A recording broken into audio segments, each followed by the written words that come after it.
The painting I have here on screen is one that actually ended up being an extremely vibrant and colorful piece. So I thought it would be a good opportunity to talk a little bit about colors and specifically about my palette organization, which has evolved over time.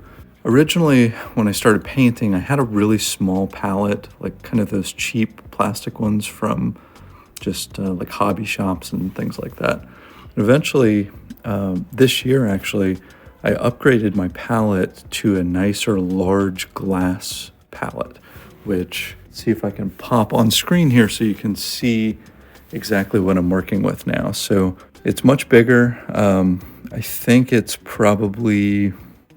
like 11 by 14 maybe. It's pretty large. And this gave me an opportunity. I'm kind of a creature of habit, so for a long time I was putting the colors in the exact same places and kind of using maybe not the best arrangement. So now what I'm working with here is I arranged the common light colors on the right side here and the common dark colors that I use on the left side. So titanium white, yellow ochre, blush, which is a red mixed with white that comes made by Gamblin, and then cadmium red and alizarin crimson. And then over on the left side, I've got the darker colors, the umbers, the raw and burnt umber, burnt sienna, ultramarine blue, and then some of the kind of less common colors that I use, like sap green, cadmium yellow, and phthalo blue. And then the way that I start mixing is I do my lighter mixes here next to the lighter colors and the darker mixes here. And I just kind of blotch out the different things that I need and do some of this is like skin color mixes, darker and lighter, and then some of the other types of mixes here.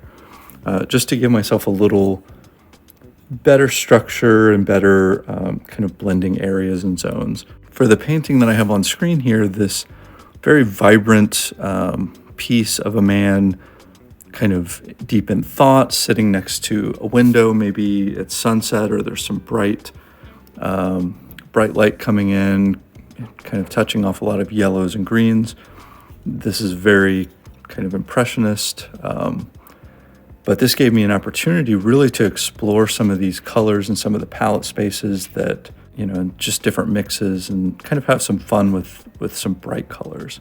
So I was really heavily getting into this area and kind of having some fun blends, which, I tend to lean heavily on gray and beige in a lot of my paintings. So sometimes I try to branch out and get a little more vibrant colors, a little more interesting color mixes into these.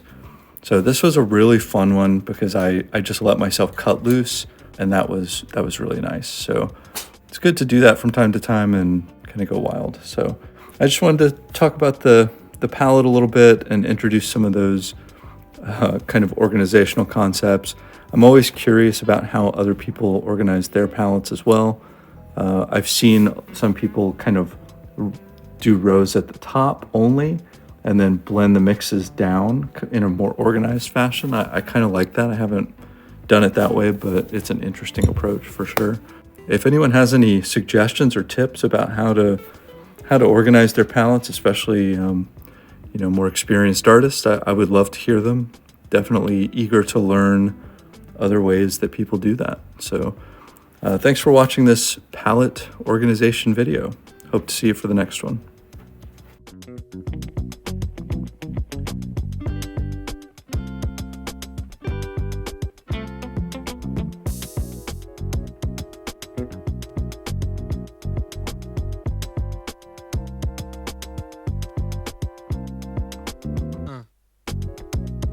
Huh.